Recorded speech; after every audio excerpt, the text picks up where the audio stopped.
I'm John Dennis. I'm running against Nancy Pelosi.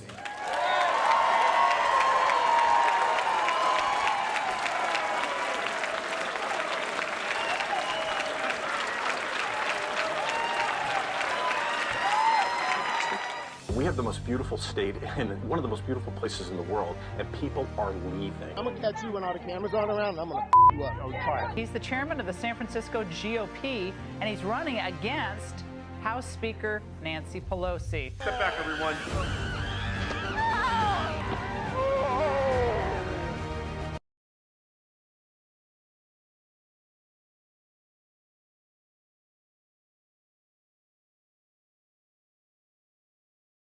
Hey, welcome to the John Dennis Report.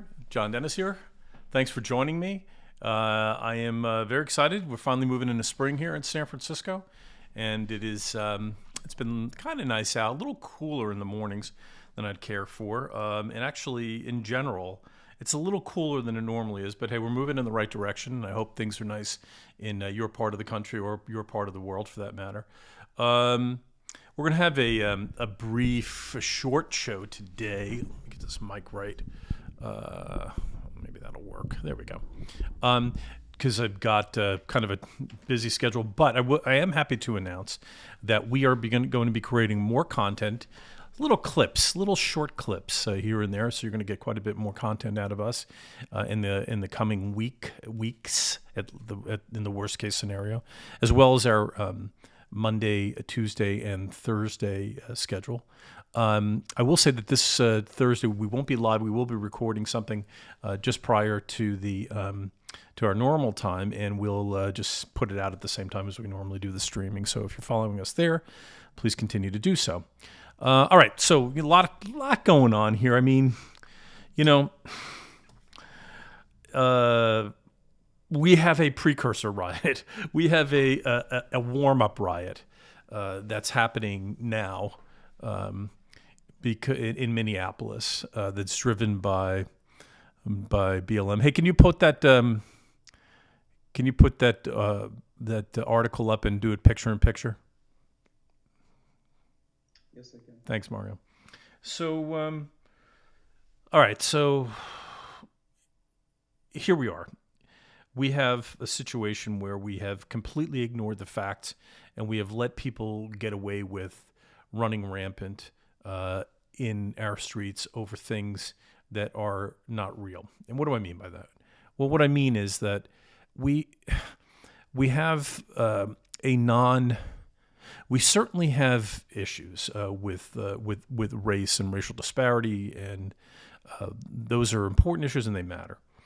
We do not generally, however, have a general problem of police abusing black people in the United States as a percentage of times they actually interact with black people, and I just don't believe that's the case, and we certainly don't have a rampant problem with police shootings of unarmed black men. I think I've heard two different numbers, but in the last year, over the last couple of years, we're averaging about 11 shootings of unarmed black men in the United States. And there are stories behind each of those incidents. In some circumstances, and let me just put it this way, in one or two of those cases, the officers were charged and they were investigated and found that the officer was culpable. That is hardly a rampant problem in the United States. We have other rampant problems that are savaging the black community, that are savaging the minority community, something that we need to do something about. But these riots and thinking that this is a problem is really disguising the main problems that are affecting minority communities. And by the way, those same problems that are affecting the minority communities are also affecting, communities, white communities of lower class white communities. And so we have a really rough situation right now. And there was a shooting a couple of days ago a young man who was on the run from the police, who I guess were this Dante Wright, who was fleeing the police. Can you put the headline up? Not just the text there. Yeah. Thanks. Appreciate it. And that sparked a riot. Now the cause. This is what's now. Most people know what the story is, so I'm not going to beat it up and kind of repeat what's happening. But the police response is that the officer, who I believe was a female, meant to fire her taser, not her handgun, in this deadly shooting. Now let me just say this. I don't know what the circumstances were. Dante Wright was fleeing the police.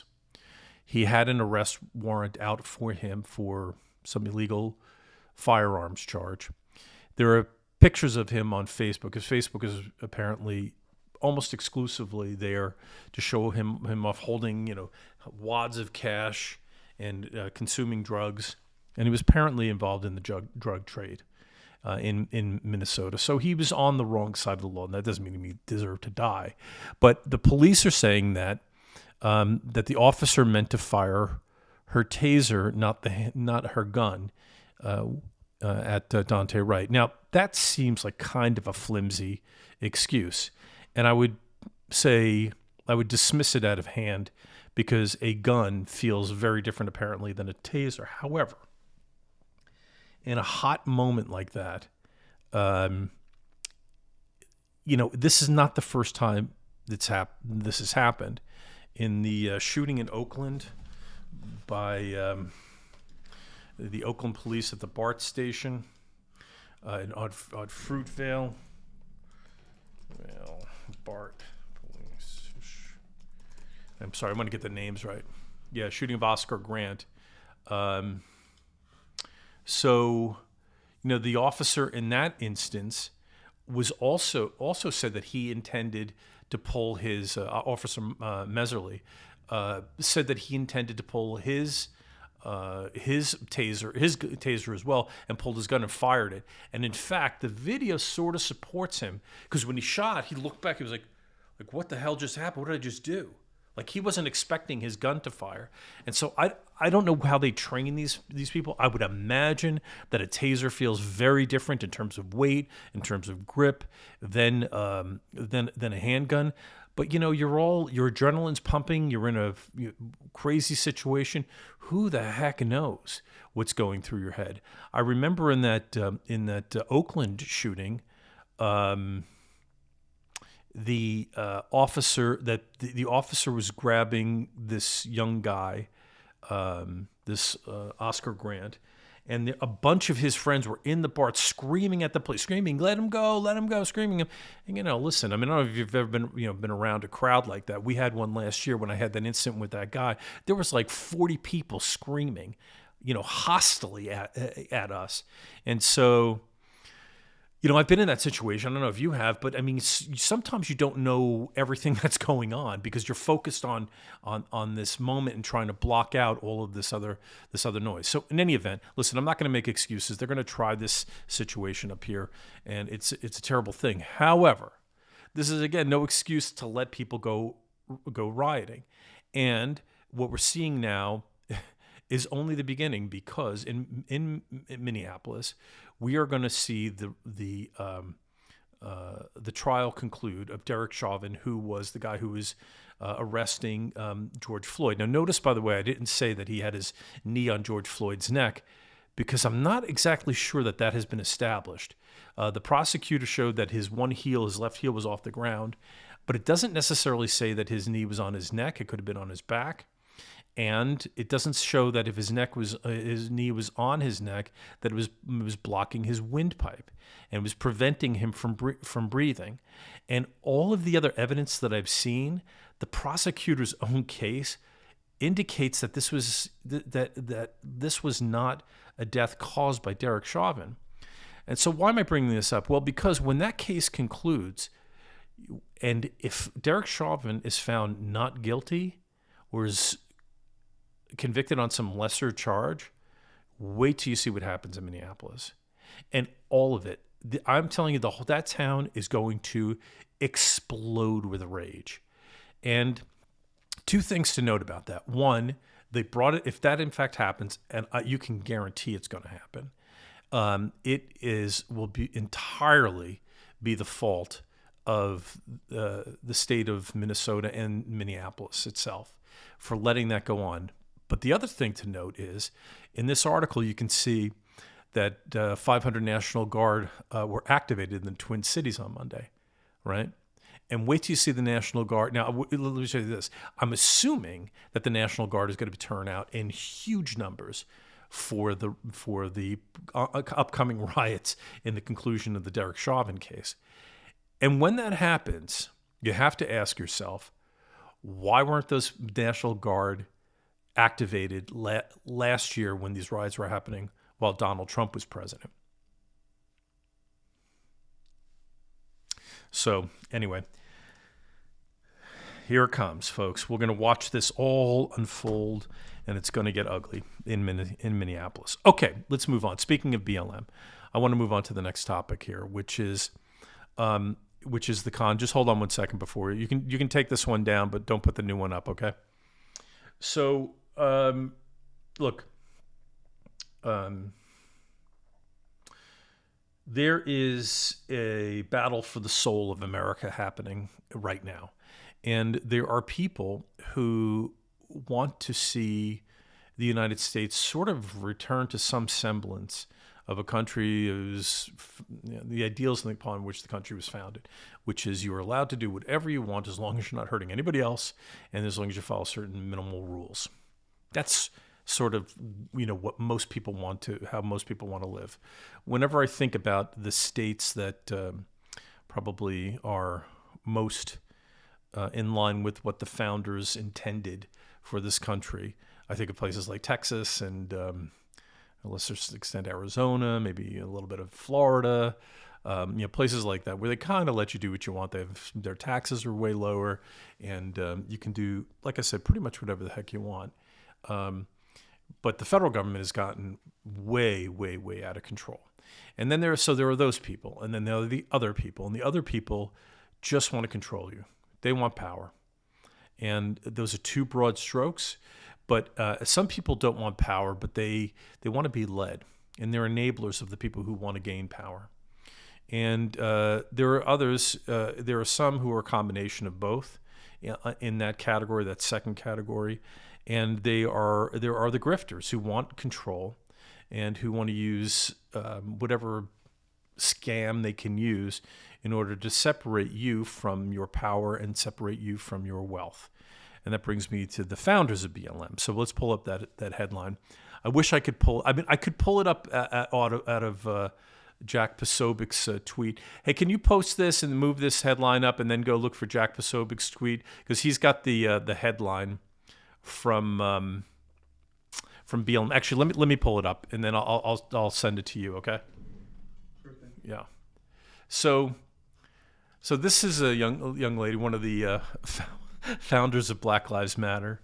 She and her wife live in have been together. Her wife is from Toronto, which is interesting. So this Canadian woman is involved with this other woman, and they've co-founded Black Lives Matter. Okay. Let me just put this out. It should just take a second. And, this woman has described herself. Her name is whatever. Not even important.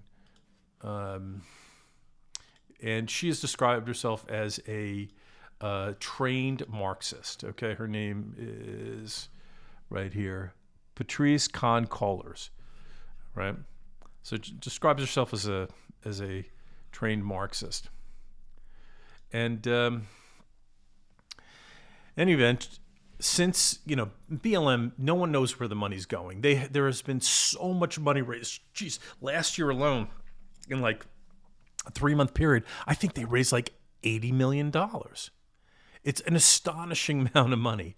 And nobody seems to know where it's going, what they're doing with it, what they're promising to do with it.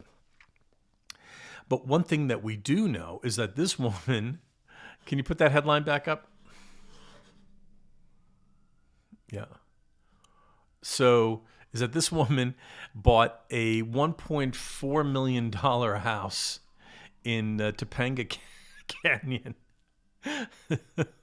in LA, which incidentally, former Fox News sports guy who's part of doing his own thing now, Jason Whitlock, another African American guy, pointed out that Topanga Canyon has a black population of 1.4%. It's like 95% total white. So she moved into a $1.4 million place in like one of the whitest places in America. But she's saying that, she's got to fear white people. By the way, how many black officers do they have on the Topanga Canyon police force? She should be terrified of moving into that neighborhood. But that's not all. She also owns a couple of houses. She bought a couple of dinky little houses, which are expensive in LA's expensive real estate. But for another house for $590,000 in South LA, and then another house for $510,000 in Inglewood. In Inglewood, that's actually an interesting little investment because I think Inglewood, it's been a rough neighborhood, but those parts of LA are getting gentrified right now. And apparently, by the way, the one in South LA she bought for $590,000. It's supposedly worth $750,000 now. So she made a nice little profit.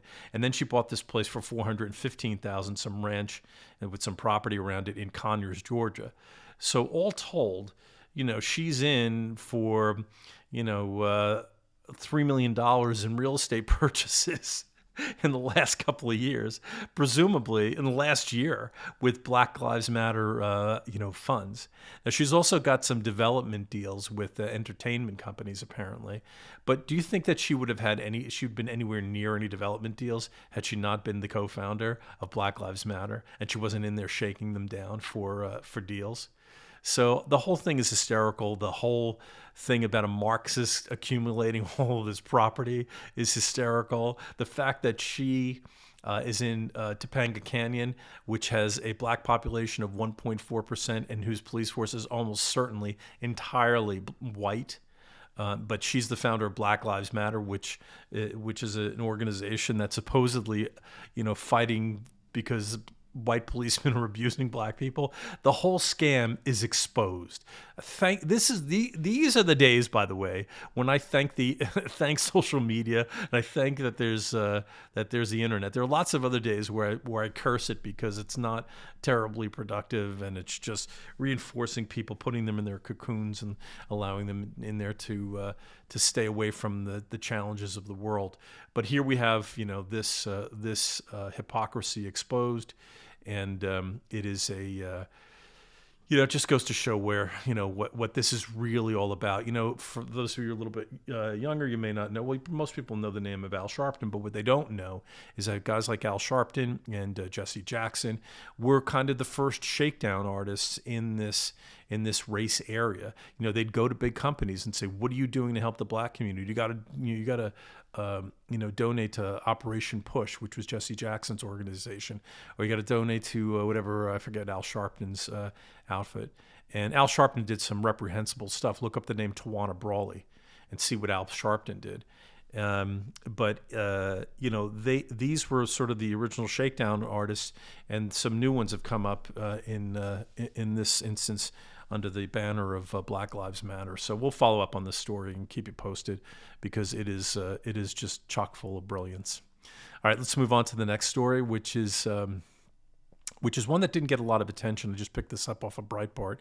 But I want to sort of highlight these things as they come up because they really need to be exposed. I think that one of the downsides of I've heard Candace Owens talk about this, and she is certainly not the first. Other surprising people, like many people don't realize that Cesar Chavez was deeply very much against illegal immigration. He was fighting hard to have a sturdy border that let few people in, and certainly didn't let any illegal immigrants in. Recently, Candace Owens has been talking about how the loser in the illegal immigration scam is the black vote, because their voting power, their political power goes down every single time illegal immigrants come in the United States. And the black vote has been usually, I think, around 13%. If my black population and vote has been around 13%. But if you let lots of illegal immigrants in as they become American citizens, or their progeny become American citizens, then you have a situation where they start outnumbering the black vote, and then reduce their political power. So one of the victims, and by the way, not to mention the fact that you have a lot of low skill workers who and laborers and those sorts of people whose wages get driven down by bringing in illegal aliens, and that disproportionately impacts the black community. So this brings me to this story. Can you put it up? Yeah, thanks. So in this story, I try to highlight this, yet another one. Unfortunately, the man on the right from North Carolina was killed by this guy from Honduras, and the father on the right in this photo was a father of two young kids, about 35 years old, and an illegal immigrant, killed him. So it wasn't bad enough that the black community is being impacted disproportionately by illegal immigration in terms of suppression of wages. But on top of it, we're seeing accidents like this happen, and nobody talks about this. They just talk about the desperate situation that they have in these countries, and of course everyone feels for these countries. But what's the impact on having illegal immigrants in the country, ones who are maybe fleeing their country because they've committed crimes,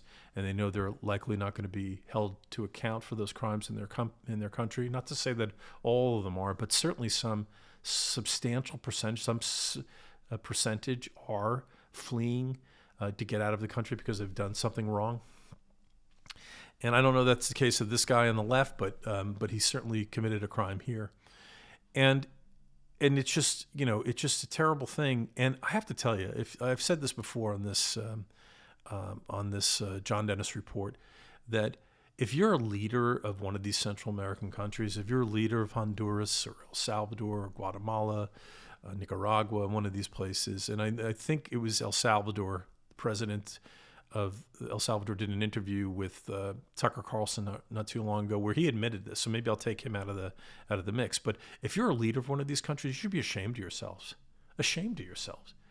Your countries are so screwed up, you can't rule them, you can't lead them or govern them. You're so corrupt and